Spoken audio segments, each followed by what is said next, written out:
Bien, bonjour à toutes et à tous. Nous allons donc aujourd'hui faire une dernière séance au sujet des métaphores conceptuelles avec, comme je vous l'avais dit, une tentative d'application en nous appuyant sur ce que fait Lakoff lui-même à propos de la situation politique américaine.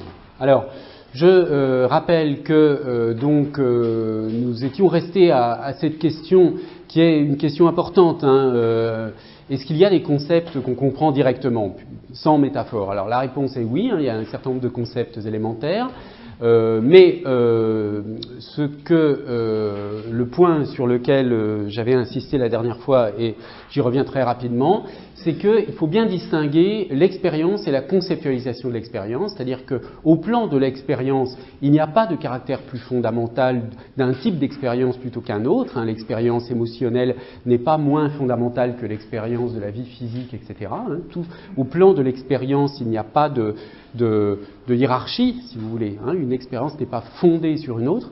Mais en revanche, au plan de la conceptualisation de l'expérience, des oppositions comme haut-bas sont fondamentales. Elles viennent de notre vie physique, de notre expérience physique. Cette orientation, cette distinction, cette opposition entre cette opposition de la verticalité, cet axe de la verticalité qui oppose le haut et le bas, nous sert à structurer nos concepts affectifs ou des concepts relevant de toutes sortes d'expériences qui ne sont pas des expériences uniquement, du monde physique. Alors j'avais repris cet exemple de la préposition dans, où on voit bien que dans Harry est dans la cuisine, on a affaire au cas non métaphorique de l'emploi de dans qui est le domaine spatial. Dans les parachutistes, on a une métaphore avec l'idée qu'un domaine social est un espace physique dans lequel on peut s'inscrire, et Henri est dans l'embarras. Ici, donc, on a un concept métaphorique lié à la métaphorisation du domaine affectif comme un espace dans lequel on peut être ou ne pas être. Bien. Je vous précise que mais je ne vais pas y insister aujourd'hui, mais que cette façon de concevoir la morphologie, la sémantique grammaticale, par exemple, là, en l'occurrence des prépositions, qui part d'un sens de base pour aller à des sens dérivés, puisque ici c'est clairement cela. Le sens de dans, il y a un sens de base qui est le sens spatial, et puis les autres sens sont des sens dérivés. C'est une perspective théorique qui est contestée par certains linguistes qui veulent partir d'un seul sens très général qui va s'appliquer à tous les cas. On trouve ça par exemple chez Cadio et Visetti, mais je n'aurai pas le temps de voir cela. En tout cas, pour ma part, je trouve que ce type d'explication est plus crédible que les explications qui partiraient de l'idée que dans correspondrait à l'idée générale d'intériorité, et que cette idée générale se décline de différentes façons sans qu'il y ait un privilège du spatial. C'est ça la théorie concurrente, si vous voulez, pour ce genre de cas. Alors, on avait vu, donc, et j'y avais insisté en terminant le cours la dernière fois, que certains auteurs, en particulier Grady, certains auteurs ont travaillé sur les métaphores primaires, les métaphores de base. Et donc, on peut essayer de faire une sorte de liste de l'ensemble des métaphores de base qui vont nous servir à construire des métaphores structurelles ou structurales plus complexes. Alors, une ou deux dernières remarques. On ne l'a pas dit, mais c'est quelque chose qui est assez évident. Les métaphores structurales qu'on a examinées précédemment, elles sont la plupart du temps fondées sur des métaphores ontologiques. Par exemple, si on considère la métaphore structurale, le travail est une ressource qui peut avoir une certaine quantité, il y a beaucoup de travail, il n'y a pas beaucoup de travail, etc. Donc si on dit il n'y a pas de travail dans ce domaine, on a affaire là à une métaphore ontologique qui voit le travail comme une certaine quantité de choses, et il y en a dans un endroit, il n'y en a pas dans un autre endroit. Mais cette métaphore, le travail est une ressource, donc elle est fondée sur une métaphore ontologique plus générale, une activité est une substance.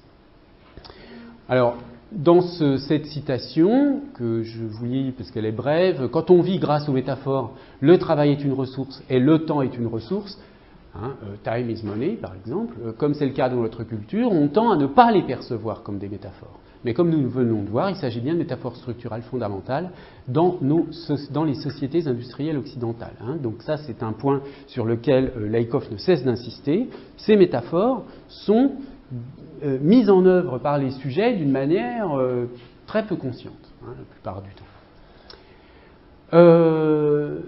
Alors, ce qui va nous servir de tremplin pour passer à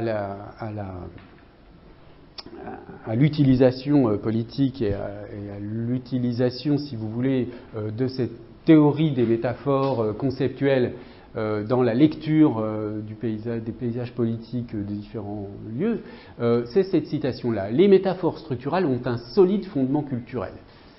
Elles émergent naturellement dans une culture comme la nôtre parce qu'elles mettent en valeur quelque chose qui correspond étroitement à notre expérience collective et parce qu'elles masquent ce qui n'y correspond pas. Là, j'ai oublié un mot, il manque ce, parce qu'elle masque ce qui n'y correspond pas. Alors, attendez, juste je corrige parce qu'après je vais oublier. Voilà.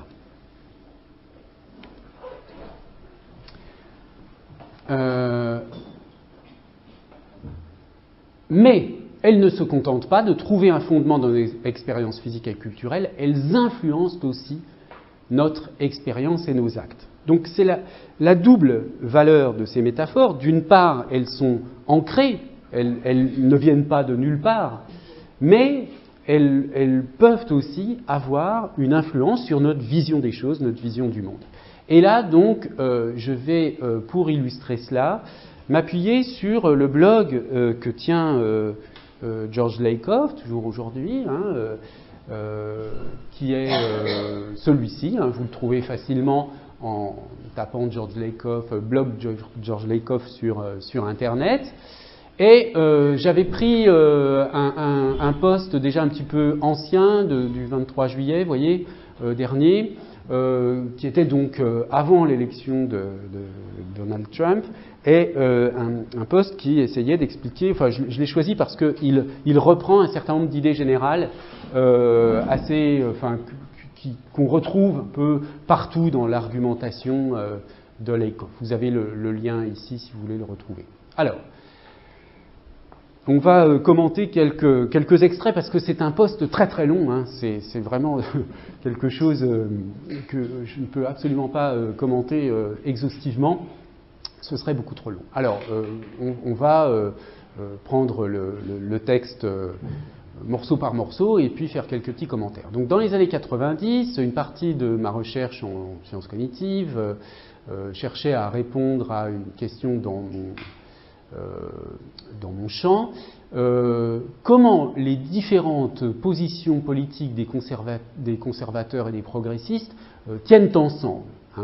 Si on prend le conservatisme, ou les conservateurs plutôt, on dira plutôt les conservateurs, qu'est-ce qui fait que être contre l'avortement... alors attendez, pardon. Quel est le lien qu'est-ce que ça a à faire ensemble d'être contre l'avortement et d'être pour la possession d'armes? Ce sont deux thèses des conservateurs. Ils sont souvent contre l'avortement et pour les armes. Qu'est-ce que posséder des armes a à voir avec nier la réalité du réchauffement climatique? Comment est-ce que le... Pardon?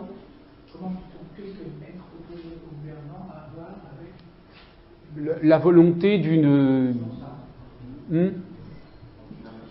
avec la volonté d'une armée plus puissante.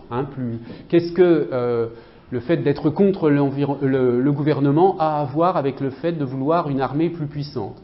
Comment est-ce qu'on peut être pro-life, c'est-à-dire contre l'avortement, et pour la peine de mort? Les progressistes ont des positions opposées, Et comment est-ce que ça tient ensemble? Alors, effectivement, la question est bien posée, c'est le problème de départ.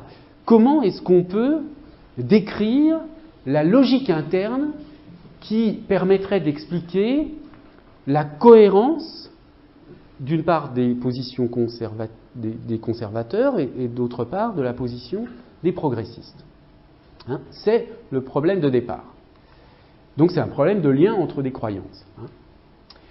Alors, la réponse est venue du fait que j'ai réalisé que nous tendons à comprendre la notion, la nation, métaphoriquement, dans les termes de la famille.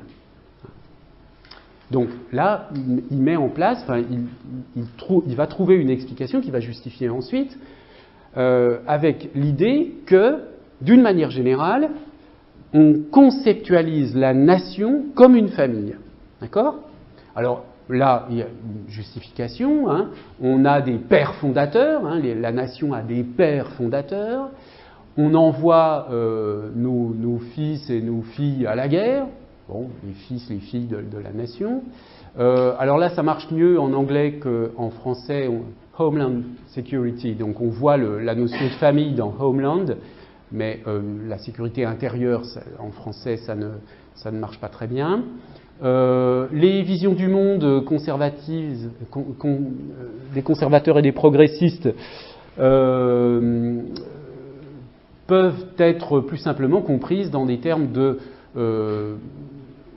vision du monde morale qui inclut deux types différents de la vie de famille, hein, deux conceptualisations différentes de la famille.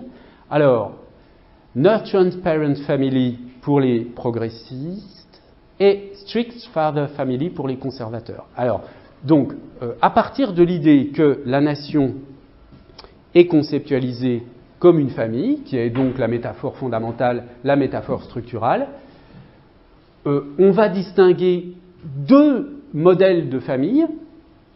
Alors c'est difficile à traduire, hein, Nurturant Parent Family.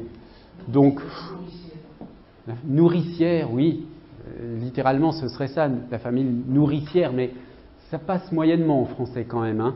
Donc, pour être plus explicite, la famille comme lieu de soins et de développement, hein, puisque dans Nurturant, il y a aussi ça, cette idée qu'on se développe.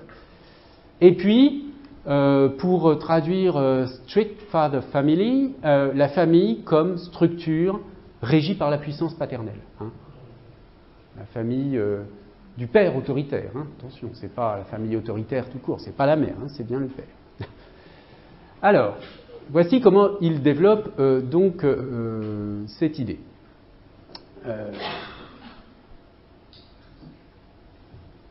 Alors d'abord, un petit paragraphe qui indique en quoi les problèmes sociaux et politiques ont quelque chose à voir avec la famille. Eh bien, simplement parce que dans nos vies, au fond, nous sommes d'abord, dans nos vies sociales, l'enfant, sa vie sociale originaire, elle est dans la vie de la famille.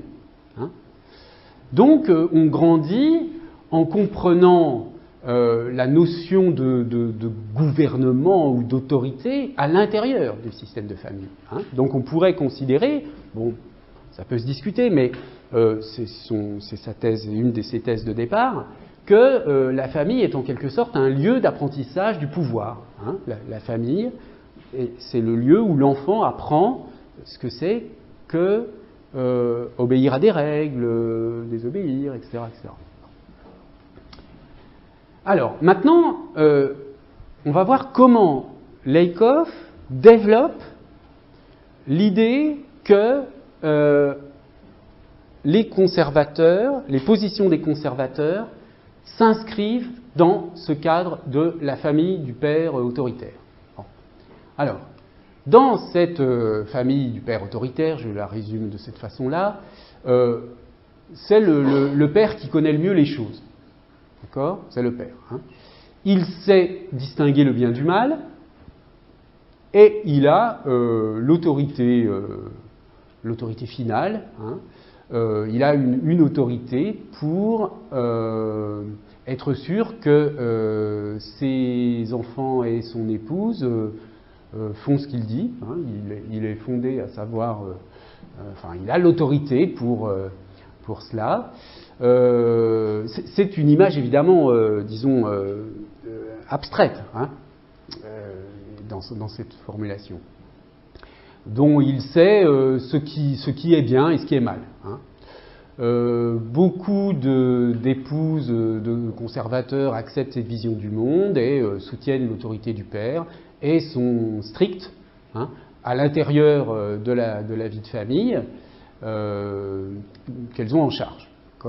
Donc, même si, l'interprète, là, cette phrase vise simplement à dire que si une mère est autoritaire, c'est simplement parce qu'elle accepte l'autorité du père. Bon, là aussi, on pourrait discuter, mais c'est, disons, la structure conceptuelle qui met en place. Hein. Lorsque l'enfant désobéit, c'est son rôle moral de le punir d'une manière suffisamment douloureuse qu'il cherche à éviter la punition. Et they will obey him. Voilà, le but pour les enfants, c'est d'obéir et pas seulement de faire ce qu'on veut pour se sentir bien. Hein. Pour être intégré dans la famille, il faut obéir. À travers la discipline physique,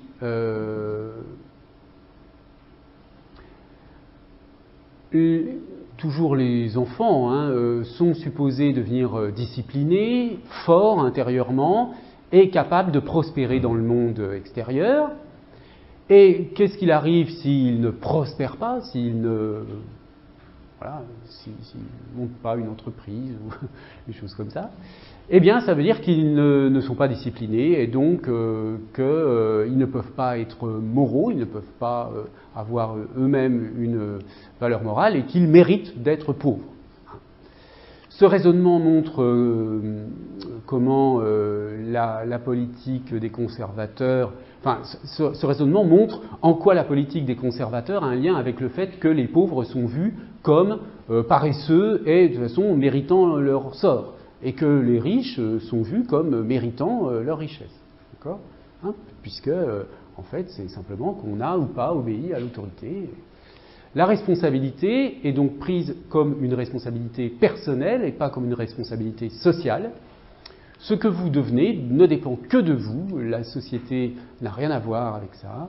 Vous êtes responsable de vous-même et pas des autres, hein, qui eux-mêmes sont juste responsables d'eux-mêmes. Chacun est responsable de soi et c'est tout. Alors, ensuite, il y a, de là, on tire une sorte de hiérarchie morale qui est en fait une déclinaison des différentes autorités morales, hein, des différents niveaux d'autorité morale. Alors, je poursuis donc la lecture de ce passage de Laïkov. La logique du père autoritaire va plus loin. L'idée de base est que l'autorité est justifiée par la morale, hein, dans cette version, et que dans un monde bien ordonné, il doit y avoir une hiérarchie morale dans laquelle ceux qui dominent traditionnellement doivent dominer. Hein, puisque, voilà. Donc la hiérarchie, grosso modo, c'est l'homme au-dessus, Dieu au-dessus de l'homme au-dessus de la nature, les gens disciplinés au-dessus des gens non disciplinés, les riches au-dessus des pauvres, les employeurs au-dessus des employés, les adultes au-dessus des enfants, la culture occidentale au-dessus des autres, l'Amérique au-dessus des autres pays, hein, Make America Great Again. La hiérarchie s'étend aux hommes au-dessus des femmes, aux blancs au-dessus des non-blancs, aux chrétiens au-dessus des non-chrétiens et aux hétérosexuels au-dessus des homosexuels, hein, straight above gays. Alors, on voit ces tendances dans la plupart des candidats à la présidence, des candidats républicains à la présidence, aussi bien que chez Trump. Et au total, la politique des conservateurs vient de cette vision du monde, disons, du père autoritaire et de sa hiérarchie. Alors, il y a une autre opposition qui est importante pour bien comprendre la perspective, la teneur, disons, enfin, ou les conséquences de cette notion de strict father family, c'est l'opposition entre les causes directes et les causes systémiques. Alors, qu'est-ce que sont les causes directes et les causes systémiques? La cause directe résout un problème par une action directe, alors que la cause systémique reconnaît que beaucoup de problèmes viennent du système dans lequel elles sont, et il faut prendre en considération, disons, un système de causes plus complexe. Alors là, Lakoff distingue 4 versions de la causation, enfin de la causalité systémique. Une chaîne de causes directes, donc là, ça veut dire une cause entraîne une autre cause, puis une autre cause, puis une autre cause. Donc là, c'est plus de la cause directe, c'est de la cause systémique parce qu'il y a une succession de causes. Des causes directes qui sont en interaction. Des boucles de feedback, c'est-à-dire un effet retour, quoi, une cause et puis un effet retour de la cause, et puis les causes probabilistiques, des probabilités. Alors, par exemple, dans le cas du réchauffement climatique, c'est une causalité de ce type qui explique pourquoi l'augmentation de la température, enfin l'augmentation des températures dans la région du Pacifique peut produire des tempêtes de neige à Washington. Bon, voilà, on ne va pas entrer dans le détail de l'explication, mais c'est pas pour expliquer le réchauffement climatique, on ne peut pas avoir affaire à une explication de causalité directe, de cause et effet. Ce sont des causalités systémiques assez complexes. Donc, cette causalité systémique a des chaînes, représente des chaînes de causes directes, des causes qui interagissent, des retours, des rétroactions, etc., qui sont combinés. Bon, alors, par opposition, la causalité directe est facile à comprendre et elle elle est représentée dans les grammaires de toutes les langues du monde. Ça, c'est vrai que la causalité directe, parce que X parce que Y, c'est quelque chose qu'on trouve dans beaucoup de langues.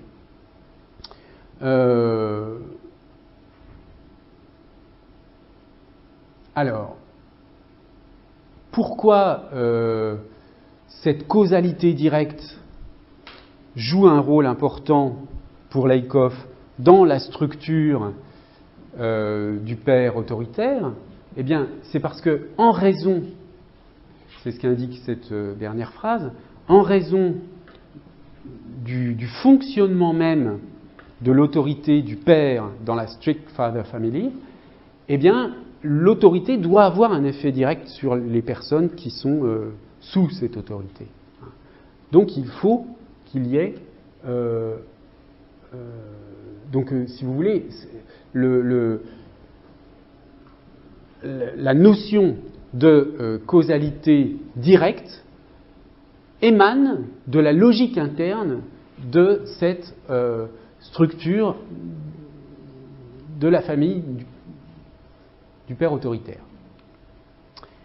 Et là, il donne toute une liste de cas où on voit bien que les propositions politiques de Trump, encore une fois, là c'était avant l'élection, sont fondées sur un principe de causalité directe.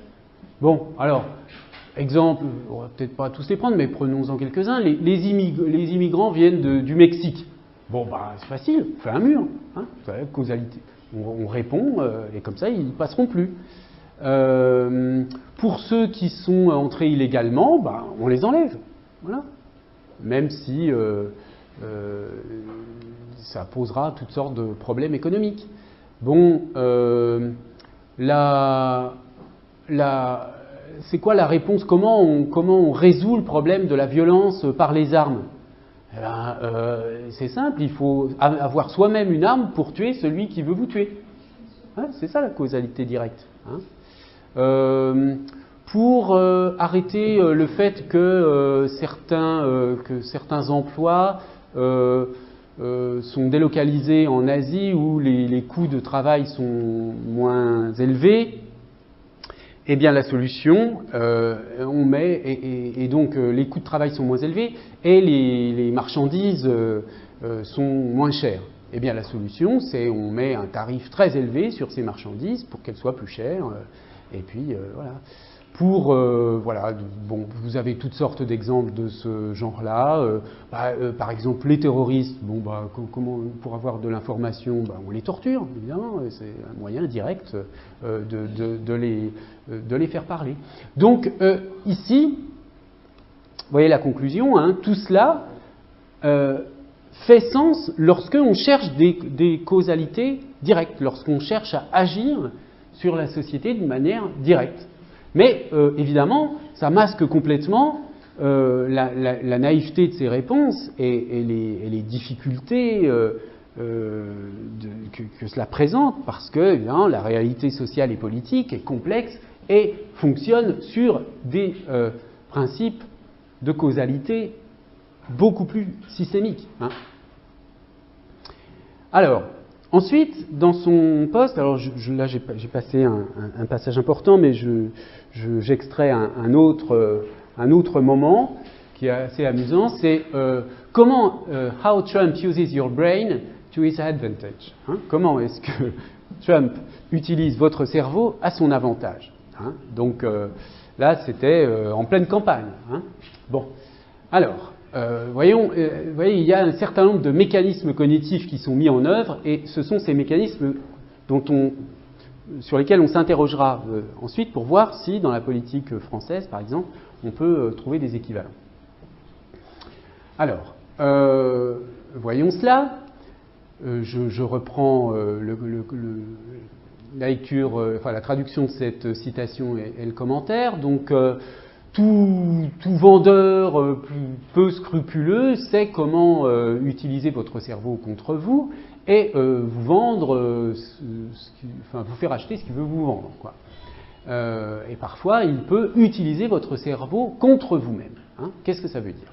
Alors, là, il y a un petit paragraphe qui indique que pour Lakoff, ces affaires de métaphores conceptuelles, elles ont vraiment une réalité neurologique. Hein. C'est-à-dire, vous voyez, all thought uses neural circuitry. Donc, toute la pensée utilise des circuits neuronaux. Toute idée est constituée de circuits neuronaux. Donc, en fait, si vous voulez, notre pensée, je veux dire, ce que le niveau, le plan auquel Lakoff prétend se situer dans son analyse, c'est un niveau qui va modifier votre cerveau. Hein. Et donc, c'est en tant que spécialiste de linguistique cognitive qu'il prétend maîtriser ce genre de mécanisme, et qu'il peut, selon lui, donc, être attentif aux tentatives qui sont faites par certains politiciens pour modifier votre cerveau. D'accord ? Bon, et bien sûr, tout cela se situe principalement sur un plan non conscient. Hein, la conscience, la pensée consciente est vraiment la pointe visible de l'iceberg. Hein, et ça, on l'a vu déjà plusieurs fois. Alors, la pensée inconsciente, alors vous voyez qu'on n'est pas du tout là dans une perspective de psychanalyse. Hein, c'est la pensée inconsciente au sens de la non-conscience, c'est-à-dire la pensée non consciente au sens purement cognitif. La pensée non consciente fonctionne selon certains mécanismes de base que Trump utilise instinctivement pour conduire les gens vers ce qu'il veut, avoir l'autorité absolue, de l'argent, du pouvoir, de la célébrité. Alors, dans les mécanismes, je ne les ai pas tous développés. Hein. Les trois premiers, bon, la répétition, répéter tout le temps les mêmes choses pour que ça s'installe. Framing, ça, c'est une notion technique sur laquelle je reviendrai plus tard, donc c'est pour ça que je l'ai laissé de côté. Des exemples bien connus, bon, voilà, ça c'est quand même assez facile à examiner. Alors là, le quatrième cas, c'est ce qu'il appelle grammar, donc c'est la façon dont les expressions sont construites. Et il prend un exemple, alors là, qui se transpose très facilement à la politique française. Radical Islamic terrorists. Donc, vous voyez comment il commente ça. Il dit radical fait en sorte que les musulmans sont sur une échelle linéaire et les terroristes, le mot terroriste impose un cadre à cette échelle qui suggère que le terrorisme est construit à l'intérieur de la religion elle-même. Ça veut dire radical Islamic terrorist, ça veut dire que dans l'islam, il y a une échelle, et puis à un certain stade, il y a les terroristes. Mais autrement dit, ça veut dire que tout musulman est un terroriste potentiel, quoi. C'est juste les extrêmes qui sont des vrais terroristes. Donc, la grammaire, donc la construction de cette expression suggère qu'il y a quelque chose dans l'islam qui est, il y a quelque chose au sujet de l'islam dans lequel le terrorisme est inhérent. Bon, alors là, il prend l'exemple du meurtre de Charleston. Et si on avait dit que c'était un républicain radical terroriste, ça aurait posé peut-être un problème. Oui ? Radical islamique terroriste, c'est dû à la syntaxe américaine, c'est-à-dire en français, oui. Le qualificatif suit le substantif. Tout à fait, mais on a des terroristes, dont certains les terroristes islamistes radicaux. Et dont certains sont des radicaux. Tandis qu'en anglais, on a d'abord des radicaux, et donc ces radicaux sont des islamiques, et ces islamiques sont des terroristes. Non, parce que la religion musulmane ne prévoit pas le terrorisme. Donc oui. Il ne s'agit pas de musulmans à réalité. Oui, oui, non mais je veux dire, en français on dirait quoi? L'expression radical Islamist terrorists, on la traduirait par les terroristes islamistes radicaux. D'accord? Ça ne change rien dans la... C'est simplement que, bon, l'ordre des mots, mais en français, terroristes islamistes radicaux, ça veut dire la même chose, c'est-à-dire qu'on considère que il y a parmi les musulmans, dans l'échelle que construit la notion de terroriste, il y a l'extrême, qui sont les terroristes radicaux, et puis il y a des... Alors est-ce que ça veut dire qu'il y a des terroristes un peu moins radicaux, tout ça, c'est un peu difficile, mais en tout cas, ça construit ça. Oui, Raphaëla, vous vouliez dire? Vous avez tout à fait raison. En réalité, le mot islamique à côté des terroristes est une manipulation. On ne peut pas mettre les deux mots à côté parce que l'islamisme ne prévoit pas, en fait, c'est une manipulation. Oui. Après, on peut trouver la traduction correcte, mais en réalité, c'est une manipulation oui. elle-même. Mais dans la manipulation, oui, oui, tout à fait d'accord. Et la manipulation, elle reste dans l'expression. Et quand vous regardez dans l'offre politique française, qui utilise cette expression? Vous savez pas? Non. Les terroristes islamiques radicaux ou les islamistes radicaux, eh oui, c'est le Front National qui utilise cette expression tout le temps. Donc, c'est pas pour rien. Donc, là, il y a effectivement une façon de cadrer la problématique et qui est complètement différente. On peut cadrer cette problématique d'une manière différente. Bref. On y reviendra tout à l'heure. Alors, ensuite, on entre dans d'autres exemples plus détaillés. Alors, c'est le cinquième mécanisme que développe Lakoff et sur lequel on va s'attarder un petit peu. Donc, parce que là, on a vraiment la notion de pensée métaphorique qui intervient. Alors,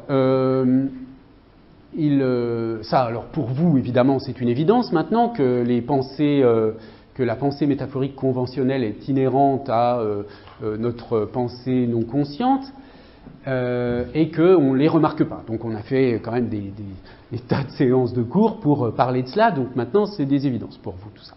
Alors là, il prend l'exemple du Brexit. Le Brexit qui est utilisé, qui monopolise une métaphore, qui met en jeu une métaphore où on entre, où on sort des États-Unis. Hein. Brexit, ça veut dire exit, on sort, pas des États-Unis, de l'Union européenne, de l'Union européenne.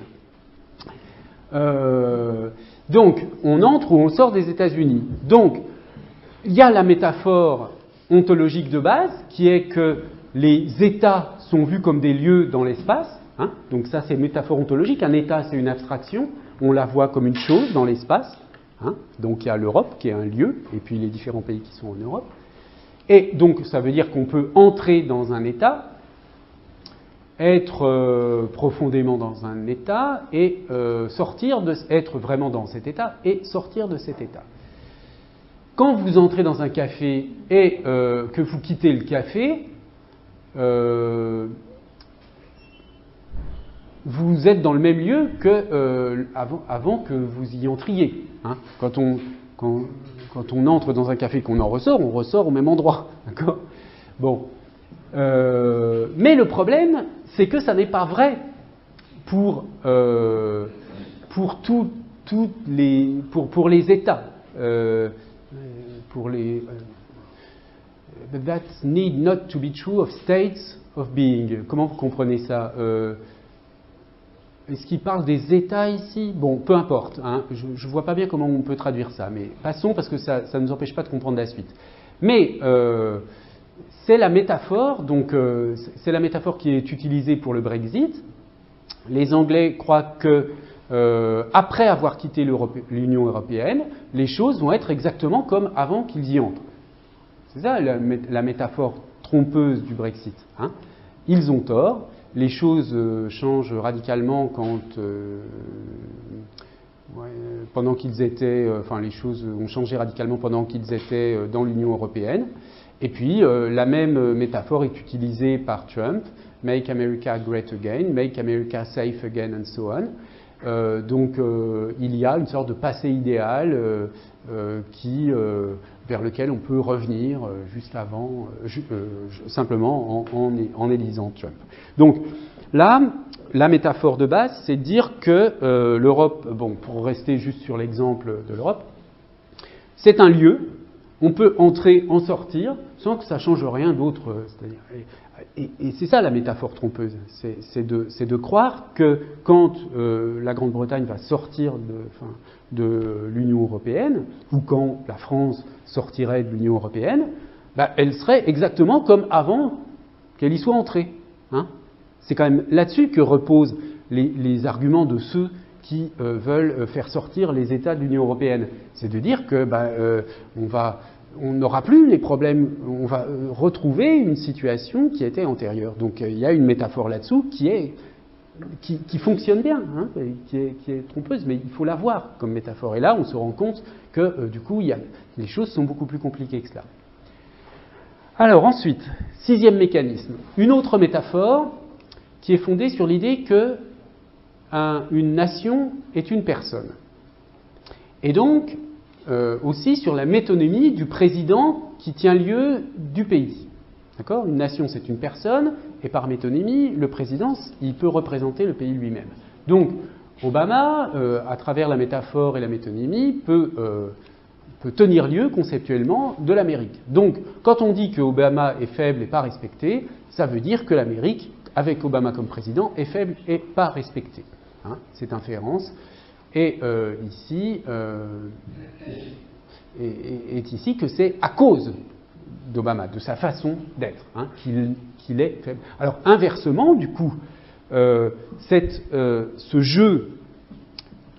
double jeu à la fois de la métaphorisation de la nation comme une personne et de la métonymie de la personne qui tient lieu de nation, va signifier que si j'apparais comme une personne forte, qui n'abandonne jamais, je donnerais l'impression que je véhicule l'image d'un pays qui est fort, qui n'abandonne jamais, etc. etc. Bon, c'est d'une évidence, hein, tout le monde sait ça, mais là, on a une explication par le biais des métaphores conceptuelles.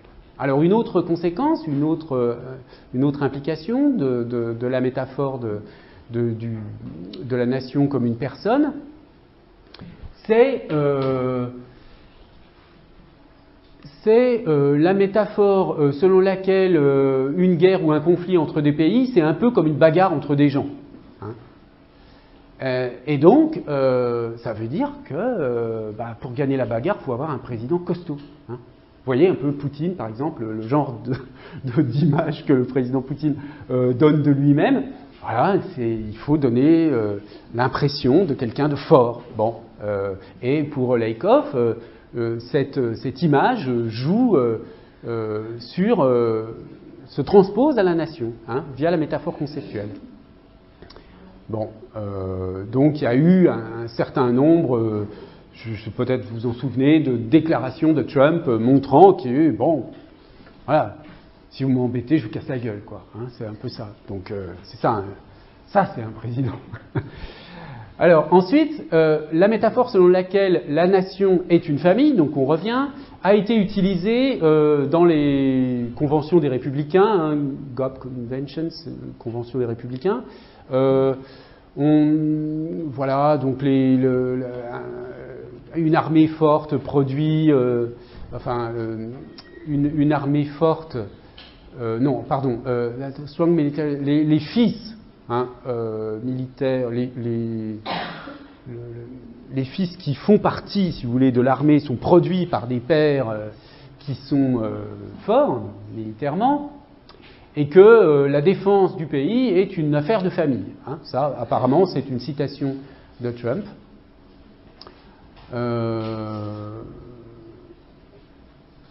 Bon, là, je n'ai pas de commentaire particulier, c'est pas extrêmement intéressant. Et ensuite, il y a cette métaphore de l'héritage, hein, c'est-à-dire une métaphore qui consiste à dire que lorsque vous appartenez à une famille, vous héritez de ce que représente cette famille. D'accord ? Alors, donne cette supposition, supposez que vos grands-parents viennent d'Italie et vous vous identifiez à leurs ancêtres italiens, eh bien, vous serez fier de dire que vous êtes italien. Bon, la métaphore est naturelle, dit Lakoff. Donc, en fait, littéralement, vous êtes américain, mais peu importe. Donc, et Trump a utilisé, disons, cette métaphore pour accuser un juge, hein, qui est américain né aux États-Unis, mais comme il était d'origine mexicaine, eh bien, forcément, il devait être moralement non fiable, etc., etc. Bon. Alors, une façon de schématiser ce genre de raisonnement, c'est ce schéma qui est tiré d'un livre de Lakoff, The Political Mind, troisième chapitre de la quatrième partie. Alors, je ne sais pas si vous pouvez bien lire, donc on peut regarder en plus gros. Donc, en haut, vous avez donc les expériences, hein, de la famille ou du gouvernement qui conduisent à un mapping métaphorique, donc à la métaphore, une nation est une famille. Hein. Donc ça, c'est ce qu'on a en haut ici. Ensuite, sur la partie gauche du schéma, vous avez en résumé la structure des démocrates, avec donc les parents nourrissants, comme on disait tout à l'heure, et puis tout ça active un certain nombre de valeurs morales qui sont l'empathie, l'éthique de l'empathie. Du côté des républicain, on a la Strict Father Family qui active la peur et l'éthique de l'obéissance. D'accord ? Et donc, au total, et alors vous avez l'exemple ici sur le cas du terrorisme, qui est vu, du coup, par les républicains dans un cadrage autour de la guerre de civilisation, en quelque sorte, alors que dans le cadrage démocrate, le même événement va être vu plutôt sous l'angle de la criminalité. D'accord ? Ce qui change complètement. Alors, maintenant, est-ce qu'on peut faire une analyse du même genre pour la politique française ? Alors, il y a des choses qu'on peut retrouver. Hein. La répétition, le ressassement des exemples. On en a parlé tout à l'heure de l'utilisation d'expressions islamisme radical. L'argument que donne Lakoff sur le Brexit, on pourrait très bien le transposer à ce qui se dit en France. Alors maintenant, il y a les métaphores. Un pays est une personne, une nation est une famille. Et puis l'idée de l'identification, l'idée que l'identification à l'héritage national de la famille fait de la personne un membre de cette nationalité. Alors, on va regarder un peu, c'est une analyse, disons, relativement rapide, mais qui vous permettra de voir un certain nombre de choses quand même. Alors commençons par Fillon. J'ai pris un extrait d'un discours récent du 24 février 2017. Alors, voici le début, hein, mes amis, merci d'être si nombreux ce soir, merci pour votre amitié, merci d'avancer à mes côtés tête haute. Il y a un terme qu'on utilisait chez les gaullistes de première heure, celui de compagnon. Vous êtes mes compagnons, à côté de vous, je sens votre force, qui me donne la force de vaincre. Notre détermination à mener la bataille du redressement français est plus intense que jamais. Un peu plus loin, pour redresser la France, il faut d'abord le rassembler autour de ses piliers. Un peu plus loin, il faudra choisir entre la France des illusionnistes et celle qui se redresse une fois de plus. Et enfin, n'ayez pas peur et ne doutez pas de vous. Ensemble, nous avons le pouvoir de nous redresser et d'étonner le monde. Ce qui frappe évidemment dans ce texte, c'est la notion de redressement qui est répétée ici au moins 5 fois, hein. Et là on voit bien, et ça si vous écoutez un peu le discours de Fillon et de ses partisans, c'est leur ligne directrice. Ce qu'ils veulent, c'est redresser le pays. Alors là-dessous, bien sûr, il y a une métaphore conceptuelle. Il y a la métaphore conceptuelle de la France comme une personne, hein, et une personne qui est affaiblie, et qu'il faut redresser. D'accord? Oui? Parce que dans ça, c'est qu'il n'y a que puisse redresser. Oui, alors ça, en plus, d'accord. non, mais en plus, mais ça, je m'intéresse pour l'instant simplement à l'idée que on a une métaphore qui est véhiculée, d'accord? La métaphore A nation is a person, donc une nation est une personne, qui est redressée. Du coup, c'est pour cette raison que, parce que vous savez qu'après les affaires de Fillon, etc., un certain nombre de commentateurs politiques ont dit oui, oh, ça va durer une semaine, ça ne va pas durer bien longtemps. Sauf qu'avec une telle métaphore, si lui-même, en tant que personne, était abattu par les affaires, il ne pouvait plus être présenté comme celui qui redresse le pays. Bien. Donc, je pense que c'est que le fait qu'il ait eu que ces affaires, qui auraient très bien pu ne pas avoir autant d'impact sur le public, ont eu tant d'impact, eh bien, ça vient de cette métaphore elle-même, du redressement. Bon, donc métaphore du redressement chez Fillon. Chez Marine Le Pen, bon, on ne va pas lire tout le détail, mais vous allez tout de suite la voir, la métaphore. C'est la métaphore de la maison. Hein. Les fondations de la maison France. D'accord ? Alors la métaphore, elle est poussée, elle est bien développée. Hein, cette mission fondamentale de rebâtir la maison France, reconstruire sur des piliers solides que sont l'indépendance de la France, la défense de son identité nationale. Donc la France est une maison. Donc là, c'est une métaphore. On comprend bien pourquoi il y a cette métaphore. Hein, c'est la maison de famille aussi. C'est la maison où n'entrent que ceux qui sont dans la famille. Hein ? Non, mais c'est une maison. Oui, oui, alors ça, si on entre dans les déboires de la famille Le Pen, c'est pas il valait mieux qu'elle choisisse la maison que la famille, c'est sûr. Mais en tout cas, voilà. Donc les fondations. Alors attendez, les Français savent que nous défendons les bases, les fondations. Donc le parti de Marine Le Pen défend les fondations. Les piliers, ce sont les axes du programme politique, indépendance, défense de l'identité nationale. Et les murs, ce sont les Français. D'accord ? Donc vous voyez comment elle est construite, cette métaphore, hein, d'une manière très... C'est costaud, il y a des fondations, des piliers, des murs, elle tient bien, la baraque. Elle tient. Elle répète, hein, les piliers, je vous l'ai dit, sont l'indépendance, etc. Bien sûr, les murs porteurs que vous êtes sont mis à rude épreuve. Tant soufflent les bourrasques mauvaises de la mondialisation sauvage, de l'immigration massive, du laxisme et l'oubli de nos valeurs. Oui, c'est vraiment la maison battue par les flots, le vent, etc. Bon, là où on reconnaît bien, et vous verrez que dans les autres parties, c'est complètement différent. La maison comme le redressement sont des images de la verticalité.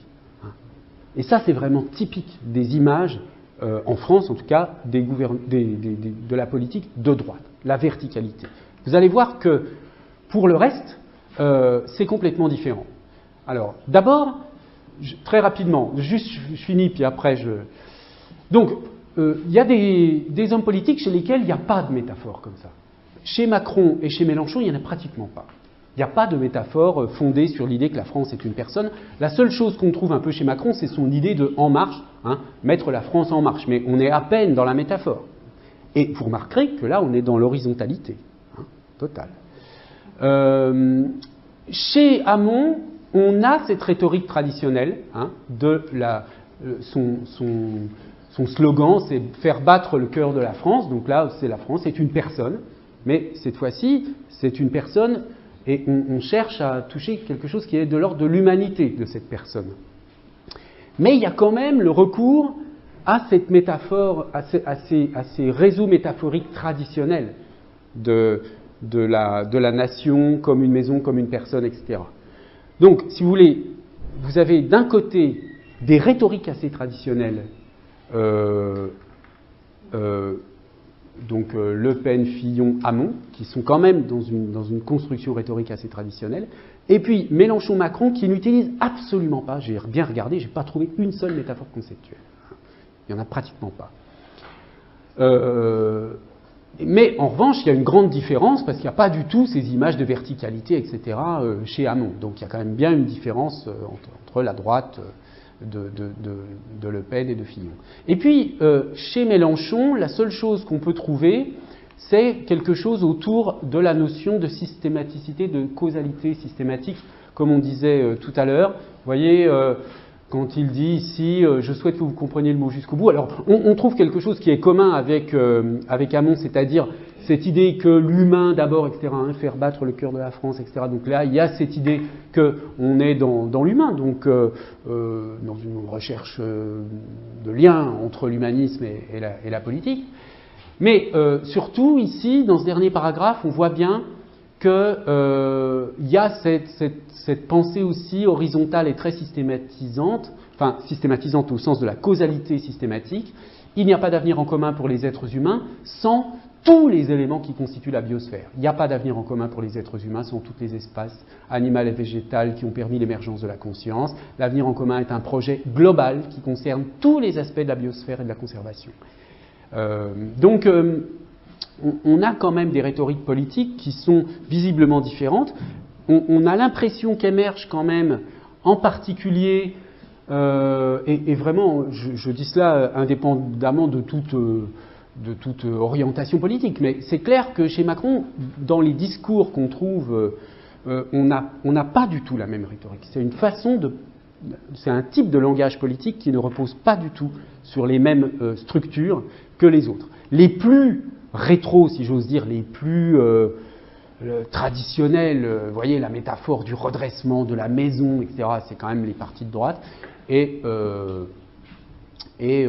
Voilà, c'est un aperçu très très rapide, bien sûr, on peut faire des analyses beaucoup plus approfondies, mais ça permet d'illustrer un peu comment on peut voir les métaphores conceptuelles à l'œuvre dans la vie politique, pas seulement aux États-Unis, comme le montre Laïkov, mais aussi en France. Voilà, donc désolé, l'heure est passée pour les questions, mais si vous avez des remarques, on pourrait y revenir au début du cours de la semaine prochaine. Si j'ai le temps, si je trouve des choses un peu nouvelles dans les dernières déclarations politiques d'ici la semaine prochaine, je vous en toucherai un mot. Mais voilà, on va s'arrêter là pour aujourd'hui. Merci de votre attention donc et à la semaine prochaine.